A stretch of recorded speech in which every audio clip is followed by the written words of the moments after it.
Gimana? Jadi sama seperti sidang-sidang sebelumnya ya. Jadi para pihak itu kita panggil. Saya menduga hari ini, mungkin dalam waktu sore ini, surat panggilan kepada para pihak ya, apakah itu pemohon, termohon, pihak terkait maupun Bawaslu itu akan dikirimkan. Tentu melalui saluran-saluran yang kemarin digunakan pada sidang-sidang sebelumnya. Kita nggak menggunakan surat surat fisik gitu ya, tapi menggunakan email atau ya secara digital lah. Itu kita sampaikan kepada alamat yang memang dari kemarin sudah menjadi kontak dengan para pihak itu. Nanti dikirimkan oleh juru panggil. Kalau terkait pengamanan mungkin Saya belum terlalu mendapatkan informasi, tetapi kalau di Mahkamah Konstitusi, di seputaran gedung Mahkamah Konstitusi tentu penebalan ada. Tapi kalau di luar sana saya tidak tahu persis karena itu otoritasnya kepolisian gitu ya. Kalau di sini saya kira seperti sidang-sidang sebelumnya memang ada penebalan pengamanan di beberapa titik gitu. Di luar sana mungkin juga akan ada penebalan, tapi kita tidak belum terinformasi. Mas Fajar, sedikit penegasan ya, untuk pemanggilan itu jadinya bukan teknisnya besok itu semua pihak disuruh panggil ke sini enggak ya, tapi dari surat aja.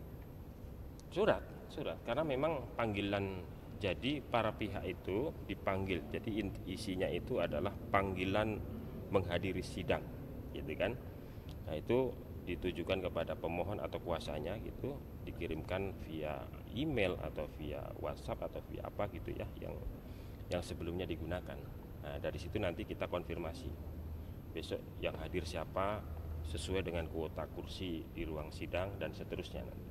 Tapi secara teknis seperti apa nanti saya update lagi ya, soal bagaimana teknis persidangannya tanggal 22 itu.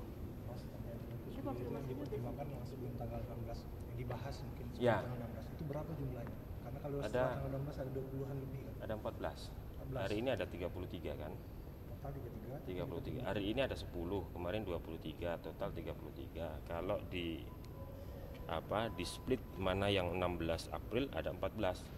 Nah, 14 itu yang sampai dengan hari ini sudah didalami oleh hakim gitu kan. Bukan berarti dipertimbangkan ya. Dipertimbangkan atau enggak itu nanti. Tapi yang penting itu 14 amicus curiae itu sudah diserahkan kepada hakim dan sudah dibaca dan dicermati lah kira-kira begitu. Nah, terhadap yang lain-lain yaitu kami tetap akan administrasikan dengan baik. Semua amicus yang diserahkan Bu Mega dan Pak Hasto ya berarti. Ya semua ya, yang pokoknya yang sebelum pukul 16 tanggal 16 Alasan yang dipertimbangkan sampai tanggal 16 pukul 16 itu keputusan majelis hakim ya. Mungkin karena memang kesimpulan juga diserahkan pada jam paling lama pada jam 16 gitu kan kemarin, dan sejak saat itu kan semua berkas termasuk kesimpulan itu kan menjadi bahan yang dipelajari, dikaji, didalami dan dipertimbangkan oleh majelis hakim gitu kan. Kalau tidak dibatasi, ini kan RPH terus berjalan, nanti ada banyak masuk menjadi berpengaruh terhadap proses pembahasan atau pengambilan keputusan. Mas Kira-kira Fajar, ini seperti kan itu. amicus ini kan bukan alat bukti yang dibuka dalam persidangan. Mungkin boleh dijelaskan nggak ini amicus yang diserahkan oleh masyarakat ini sebenarnya seberapa berpengaruh sih ke keputusan majelis hakim nanti? Iya, kemarin saya juga sudah bilang ya, kalau soal pengaruh itu kita belum bisa ukur. Tadi saya katakan di MK ini minim pengalaman amicus curiae, apalagi di perkara perselisihan hasil pilpres. Kita pernah terima, tapi di perkara pengujian undang-undang. Nah, kalau ditanya seberapa besar pengaruhnya, kita tidak bisa mengukur karena kembali lagi itu keyakinannya hakim. Ini mau percaya, mau ikut, mau mempertimbangkan amicus curiae ini atau tidak. Itu masing-masing hakim bisa saja berbeda-beda, kan begitu. Nah, bagaimana pengaruhnya terhadap pengambilan keputusan ya nanti kita lihat di dalam putusnya seberapa besar amicus curiae itu mempengaruhi pengambilan keputusan. keputusan. Apakah ada yang dipertimbangkan atau ya seperti apa nanti terhadap amicus curiae itu? Nah, ini udah pernah amicus curiae yang berdasarkan sejarah. Iya. Pilpres belum pernah ada malah. Jadi kalaupun sejarah ini pertama dan terbanyak. Gitu. Seingat saya di 2004, 2009, 2014, 2019 nggak ada amicus curiae seperti ini. Kenapa Pak alasannya? Mungkin ini ya memang situasi politik yang berbeda. Kemudian kalau dikaitkan misalnya dengan dalil permohonan yang lebih bersifat kualitatif gitu kan itu bisa jadi mempengaruhi juga. Kemudian ya atensi masyarakat terhadap perkara yang sedang diadili oleh Mahkamah Konstitusi itu besar gitu kan, sehingga amicus curiae ini terpanggil untuk mengirimkan atau menyerahkan pendapat hukumnya gitu ya untuk membantu Mahkamah Konstitusi. Kan kalau konsepnya begitu amicus curiae itu. Mas, terkait pengambilan keputusan, tadi Mas bilang kalau diambil keputusannya di mana posisi ketua. Yes. Itu Berarti siapa kan dalam sidang pleno kali ini siapa Mas? kalau ketua sidang pleno itu biasanya ketua Mahkamah Konstitusi. Biasanya kalau sekarang berarti Pak Soeharto. Pak Soeharto. Jadi di dalam undang-undang di aturannya gitu ya, di PMK atau di PMK persidangan itu berlapis-lapis. Ketua MK memimpin sidang.